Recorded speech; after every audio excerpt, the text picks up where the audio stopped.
Hello hello students. आज हम लोग 9th क्लास के first chapter matter in our surrounding के बारे में डिस्कस करने जा रहे हैं। तो हम लोग सबसे पहले बात करेंगे कि क्लास 9th में केमिस्ट्री के कितने सब्जेक्ट पढ़ने हैं, कितने चैप्टर्स पढ़ने हैं। तो उसमें हम लोग देखेंगे कि केमिस्ट्री के 4 चैप्टर पढ़ने हैं। जो आपका फर्स्ट चैप्टर है matter in our surrounding, second जो चैप्टर है वो है is matter around us pure, third chapter atoms and molecules and fourth chapter structure of atom. ध्यान रहे आपको केमिस्ट्री में 4 चैप्टर पढ़ने हैं। First chapter matter in our surrounding, second chapter जो है वो is matter around us pure, third chapter atoms and molecules and fourth chapter structure of atom है।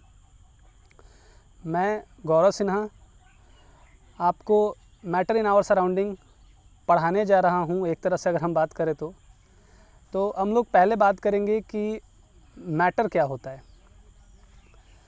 तो मैटर को आपने पढ़ा भी होगा, क्लास 8th में या 7th में पढ़ा होगा कि anything which have mass and have volume.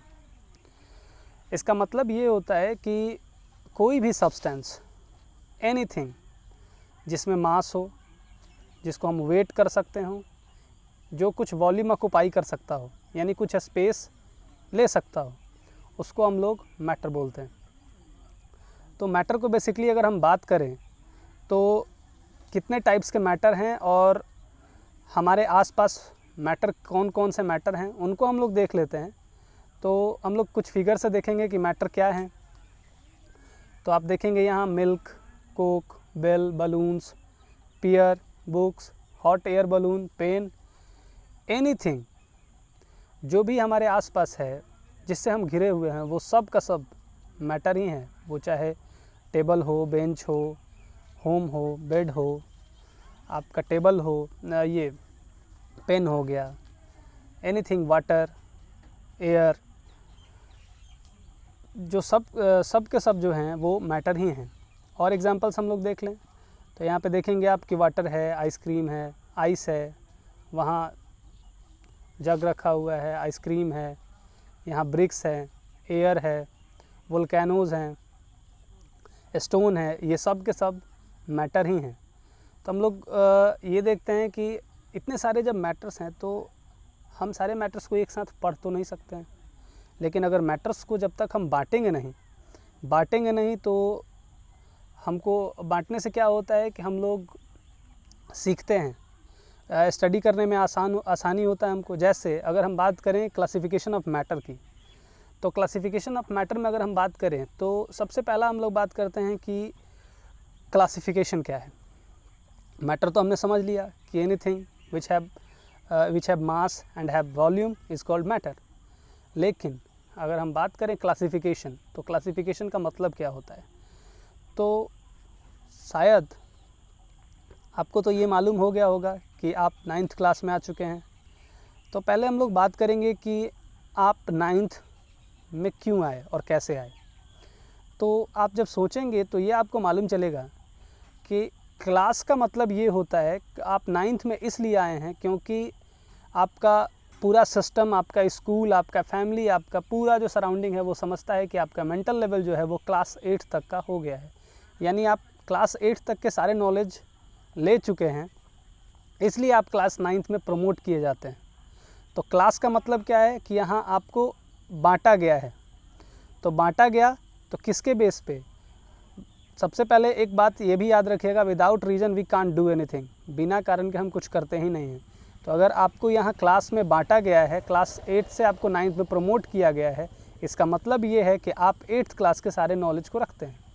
आपको सारे सब्जेक्ट्स का नॉलेज है। आप हर एक बातों को जो 8th क्लास में आपको सीखना है वो आप जानते हैं। आपने देखा होगा कि जब आप NCERT का बुक स्टार्ट करेंगे तो कोई टॉपिक ऐसा आ गया जिसको आपने प्रीवियस क्लास में पढ़ा हुआ है, तो वहाँ पे लिखा रहता है कि we have already study in class 8th या 7th। अगर वो कंसेप्ट NCERT रेफ़र करता है आपके 9th में या 8th क्लास में, तो ये आपने देखा होगा। क्लास का मतलब ये है कि आपके मेंटल एबिलिटी के बेस पे, यानी कोई ना कोई बेस होता है जिसके बेस पे हम लोग क्लासिफिकेशन करते हैं। तो हम आप सब लोग 9th क्लास में, इसका मतलब आपका मेंटल एबिलिटी जो है वो क्लास 8 तक का है, इसलिए आप 9th क्लास में प्रमोट किए गए। तो क्लासिफिकेशन का मतलब इसमें प्रोसेस क्या है? तो प्रोसेस है कि आपका मेंटल एबिलिटी, आप मेंटल एबिलिटी के बेस पर 9th क्लास में एडमिट किए जाते हैं। इसी तरह से मैटर जो है, बहुत सारे मैटर हैं जिससे हम चारों तरफ घिरे हुए हैं, यानी उसको अगर सारे मैटर्स को पढ़ना है, स्टडी करना है, तो वो आसान नहीं होगा। इसलिए हम क्या करते हैं, उसको बांटते हैं, क्लासीफाई करते हैं। तो क्लासीफाई करते हैं इसका मतलब कि कोई ना कोई प्रोसेस होता है जिसके थ्रू हम क्लासीफाई करते हैं, कोई ना कोई बेस होता है। जिस तरह से आपका मेंटल एबिलिटी है, उसी तरह से मैटर का भी कोई ना कोई प्रॉपर्टी होगा जिस प्रॉपर्टी के बेस पर हम उसको क्लासीफाई करते हैं। तो हम लोग बात करेंगे कि मैटर को क्लासीफाई कैसे करते हैं। सबसे पहले इसमें बात करेंगे कि इस चैप्टर में मैटर इन आवर सराउंडिंग में हमको किस किस टॉपिक के बारे में डिस्कस करने हैं। तो सबसे पहला ये कंसेप्ट है कि अबाउट मैटर, यानी मैटर के बारे में हमको स्टडी करना है। Physical nature of matter, matter का फिजिकल नेचर क्या है। Characteristics of particles of matter, particles के मैटर के कैरेक्टरिस्टिक्स के बारे में पढ़ना है। स्टेट्स ऑफ मैटर, कौन कौन से स्टेट्स हैं उसके बारे में स्टडी करना है। Matter changing in its state, एक फिजिकल स्टेट से दूसरे फिजिकल स्टेट में मैटर कैसे आता है। उसके बाद इवेपोरेशन के बारे में डिस्कस करेंगे, MCQ क्वेश्चन बनाएंगे या सब्जेक्टिव क्वेश्चन बनाएंगे, सम इंटरेस्टिंग पिक्चर्स, उस पिक्चर्स को देखेंगे। तो हम लोग बात करते हैं क्लासिफिकेशन ऑफ मैटर के बारे में। तो basis of classification of types based upon particles arrangement, किसके बेस पे, यानी कोई ना कोई बेस है जिसके बेस पे हम लोग पार्टिकल्स को बांटते हैं। एक एग्जांपल हम और देखते हैं कि अगर ऐसा क्लास आप इमेजिन करिए, क्यों ज़रूरी है, कहने का मेरा मतलब ये है कि आखिर क्यों आपको अलग, बाकी स्कूल में 9th क्लास को अलग रखा जाता है, 10th को अलग रखा जाता है, 8th को अलग रखा जाता है, 11th को अलग रखा जाता है, 12th को अलग रखा जाता है। मतलब कि हर एक क्लास के जो भी रेस्पेक्टेड जो स्टूडेंट्स होते हैं उनको अलग अलग क्लास में पढ़ाया जाता है। ऐसा क्यों? क्या कभी आपने सोचा है? इसका रीज़न ये है कि आप इमेजिन करिए कि एक क्लासरूम है और उस क्लासरूम में क्लास 1 से लेके क्लास 10th तक का स्टूडेंट बैठा है और कोई टीचर जाता है और पढ़ाना स्टार्ट करता है। तो अगर मान लीजिए कि वो टीचर क्लास 10th का सब्जेक्ट अगर कोई स्टार्ट करता है, तो ना ही 9th को समझ आना है, ना ही 8th को समझ में आना है, ना ही उसके नीचे किसी भी क्लास को समझ आना है। अगर वो क्लास का टीचर 5 क्लास को पढ़ाता है, तो वहाँ ना ही 1 को समझ आना है, ना ही 4 को समझ में आना है, ना ही 3 को समझ आना है, ना ही 2 को समझ आना है। और 6, 7, 8, 9, 10 जो होगा वो सफ़र करेगा, वो अपने आप को बहुत ऑड फील करेगा कि ये तो हम जानते ही हैं। यानी अगर कोई भी टीचर एक ही क्लास में आता है और 1 से लेकर 10 क्लास के स्टूडेंट को अगर पढ़ाना चाहे तो ये पॉसिबल नहीं है। इसका मतलब है कि हमको अलग अलग क्लासीफाई करना पड़ेगा। तो क्लासीफाई करने के लिए बेस क्या बनाया गया भाई? नॉलेज के बेस पे हम बच्चों को बांट देते हैं क्लास में। अब बात शायद समझ में आ गई होगी कि क्लासिफिकेशन का नीड क्यों है। तो यहाँ पे मेंटल लेवल के बेस पर हम लोग क्लास में बांटते हैं, इसलिए आपका एग्ज़ाम होता है और एग्ज़ाम आपको जब पास करते हैं तो आप प्रमोट किए जाते हैं नेक्स्ट क्लास में। इसी तरह से बहुत सारे मैटर हैं। आप एक बार बैठ के सोचेंगे तो आपको समझ आएगा कि मैटर सब कुछ जो आपको दिख रहा है वो सब कुछ मैटर है, जो आप फील कर रहे हैं वो भी मैटर है, जैसे एयर।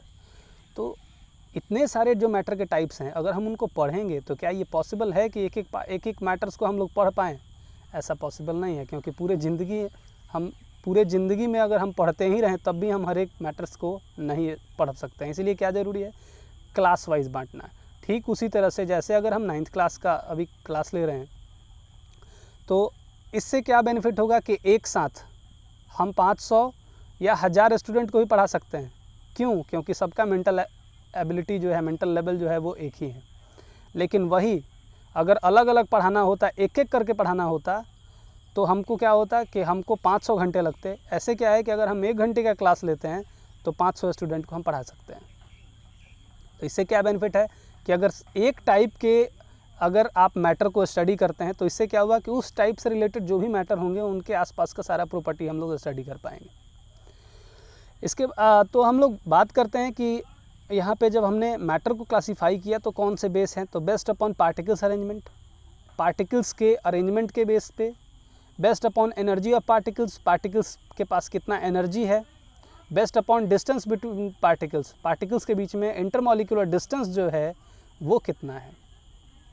तो इस बेस पे अगर हम बात करते हैं तो मैटर्स के जो टाइप्स हैं वो 5 टाइप्स हैं, लेकिन इनमें मेनली जो है सॉलिड, लिक्विड, गैस है। प्लाज्मा, बोस, आइंस्टीन, कंडेंसेट का एग्जांपल्स हम लोगों को अभी यहाँ पे नहीं पढ़ना है। बेसिकली इसके एग्जांपल्स तो बहुत सारे हैं, लेकिन हम लोगों को यहाँ पे नहीं पढ़ना है, आगे हम लोग डिस्कस करेंगे। लेकिन सॉलिड, लिक्विड और गैस को अभी पार्शियली समझते हैं, मतलब हल्का फुल्का समझ लेते हैं। आगे जैसे जैसे क्लास आगे बढ़ेगा उसके बाद हम लोग इसके बारे में डिस्कस करेंगे। तो सॉलिड का देखते हैं। तो सॉलिड जो है यहाँ पे कुछ एग्जांपल्स को अगर हम देखें तो यहाँ पे डायमंड जो है वो सॉलिड है। इसके इंटरमॉलिक्यूलर इसका जो पार्टिकल्स का जो डिस्टेंस जो होगा वो कम होता है। उसके बाद strong intermolecular force of attraction होता है। इसको जब हम हीट करते हैं तो ये लिक्विड बन गया। लिक्विड का एग्जांपल अगर हम देखें तो ये जूस है, वाटर है, ये सब लिक्विड के एग्जांपल हैं। इसके बाद अगर हम इसको हीट करते हैं तो ये गैस बन गया। गैस के इंटरमॉलिक्यूलर पार्टिकल्स जो होते हैं वो इंटरमॉलिक्यूलर जो डिस्टेंस होगा गैस पार्टिकल्स का वो बहुत ज़्यादा होगा, जैसे कि क्लाउड हो गया, एयर हो गया, H2 गैस हो गया। अगर हम बात करें नाइट्रोजन गैस हो गया, अगर हम बात करें ऑक्सीजन गैस हो गया, हीलियम हो गया, ये बहुत सारे एग्जाम्पल हैं।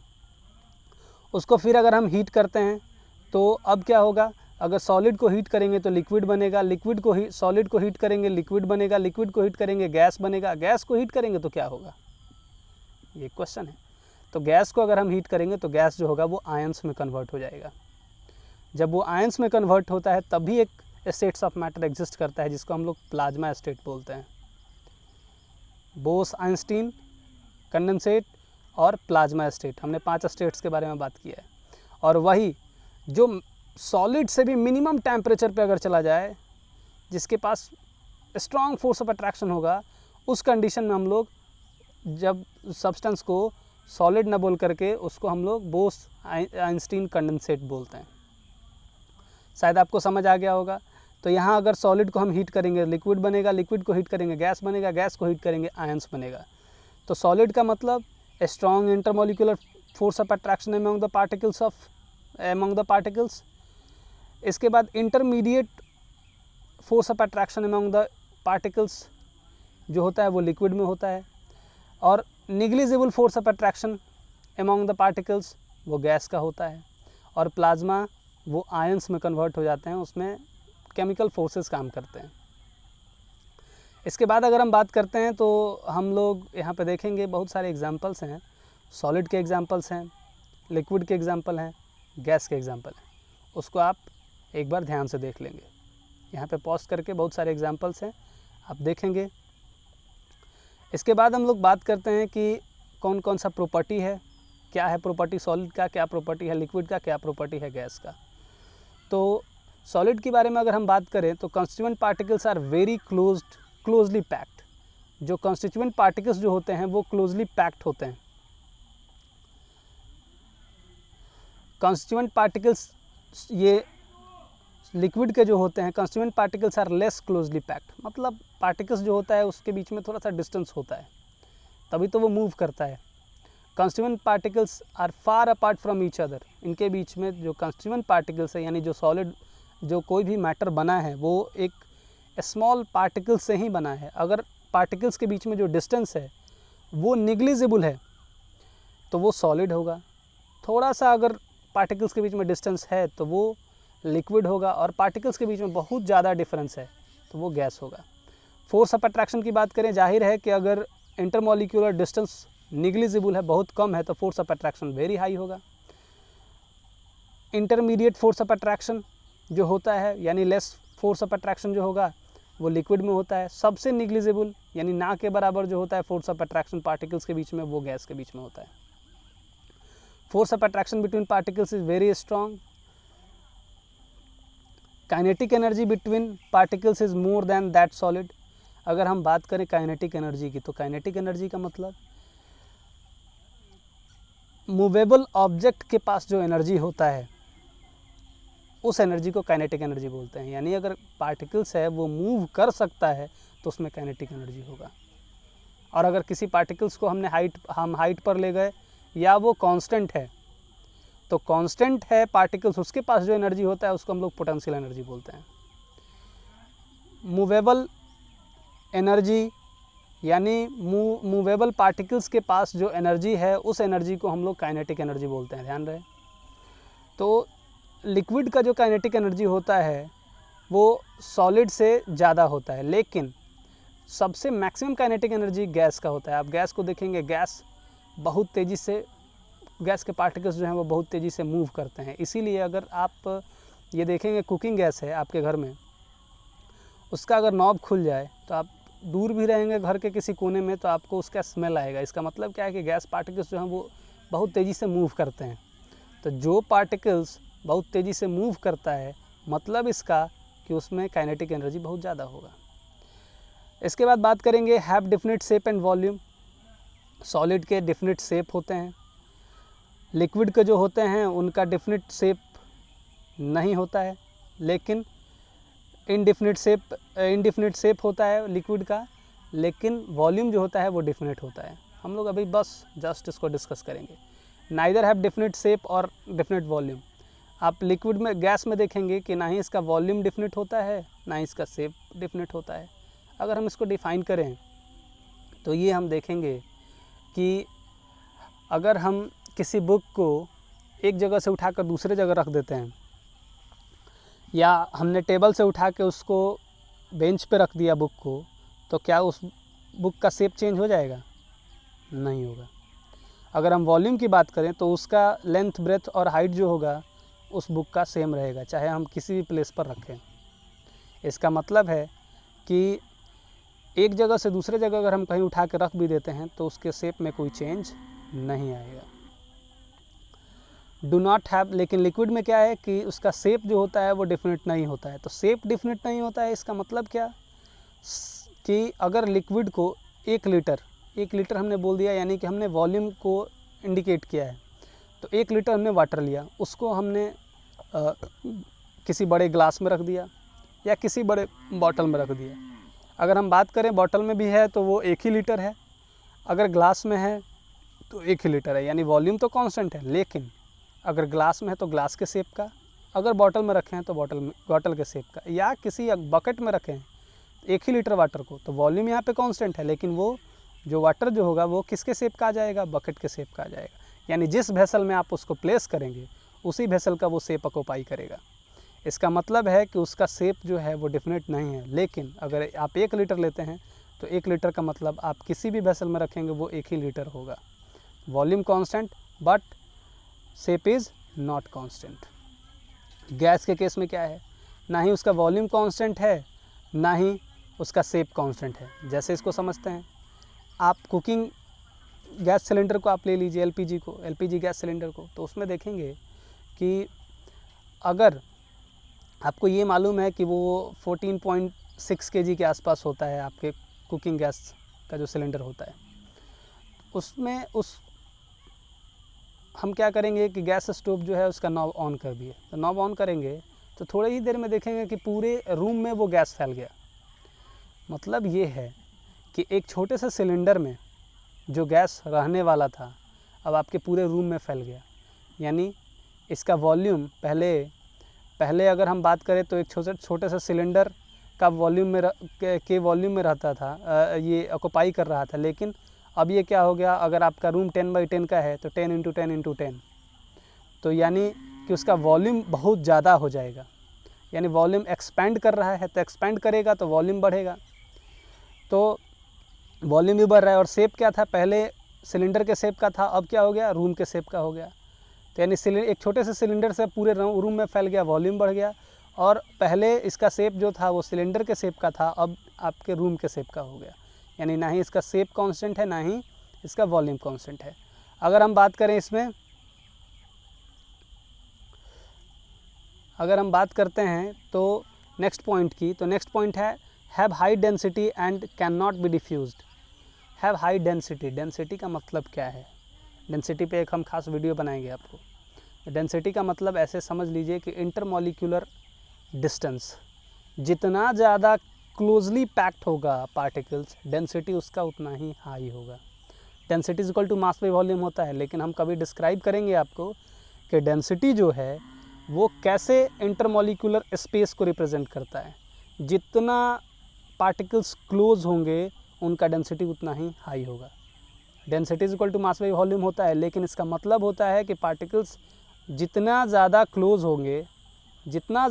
होंगे उनका डेंसिटी उतना ही हाई होगा। तो इन सॉलिड का क्या है, इंटरमॉलिक्यूलर स्पेस निग्लिजिबल होता है। इसका मतलब कि पार्टिकल्स के बीच में डिस्टेंस कम है तो डेंसिटी क्या होगा, हाई होगा। And can not be diffuse, diffuse का मतलब क्या हो गया कि मूव नहीं कर सकते हैं। एक जगह से दूसरे जगह पार्टिकल्स, एक मीडियम से दूसरे मीडियम में पार्टिकल्स मूव नहीं कर पाएगा, मिलेगा नहीं दूसरे में, डिफ्यूज़ नहीं हो पाएगा, मिलेगा नहीं। तो जब पार्टिकल्स मूव ही नहीं कर सकता है तो मिलेगा नहीं, जाहिर है, और डेंसिटी भी हाई होता है। लिक्विड के केस में क्या है कि लिक्विड जो है वो डिफ्यूज़ होता है, मतलब एक से दूसरे में मिल सकता है। जैसे वाटर और अल्कोहल को मिलाया जाए तो वो आपस में मिल जाएगा, लेकिन स्टोन और ब्रिक्स को आप मिलाइए या वुड को मिलाइए तो वो नहीं मिलेंगे। यानी सॉलिड जो है वो डिफ्यूज़ नहीं होता है, लेकिन लिक्विड डिफ्यूज़ होता है। Density is lower than solid, जाहिर है कि इंटरमॉलिक्यूलर डिस्टेंस जो है वो सॉलिड से ज़्यादा होता है लिक्विड के बीच में, इसलिए इसका डेंसिटी थोड़ा सा कम होगा। किससे, सॉलिड से।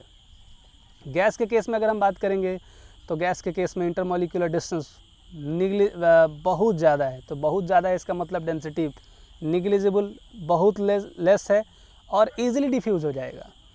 आप नाइट्रोजन में हाइड्रोजन को मिला सकते हैं, हाइड्रोजन में ऑक्सीजन को मिला सकते हैं, नियॉन को मिला सकते हैं, क्लोरीन को मिला सकते हैं, फ्लोरीन को मिला सकते हैं, नाइट्रोजन को मिला सकते हैं। तो यानी गैस एक दूसरे में ईजिली डिफ्यूज़ हो जाते हैं, मिल जाते हैं। इसके बाद अगर हम बात करें तो लास्ट जो पॉइंट है कि सॉलिड आर इनकम्प्रेसिबल। इनकम्प्रेसिबल का मतलब है कि अगर हम सॉलिड को कंप्रेस करेंगे तो वो कंप्रेस नहीं होगा। कंप्रेस का मतलब आप समझ रहे होंगे, कंप्रेस का मतलब अगर हम दबाएंगे उसको तो सॉलिड दबेगा नहीं। लेकिन आपके दिमाग में तो एक एग्जांपल आ रहा होगा कि अगर हम स्पंज की बात करें या फोम की बात करें तो फोम तो दबता है, क्या वो एग्जांपल सॉलिड का नहीं है? तो हम लोग उसके शेप के बारे में स्टडी करेंगे, वो अलग से आप कमेंट हमको करेंगे तो हम उसको डिस्कस कर सकते हैं। पार्टिकुलर अगर व्हाट्सएप वगैरह पे हमसे कांटेक्ट करके इसका आप डिस्क्रिप्शन ये ले सकते हैं, डिस्कस कर सकते हैं हम लोग।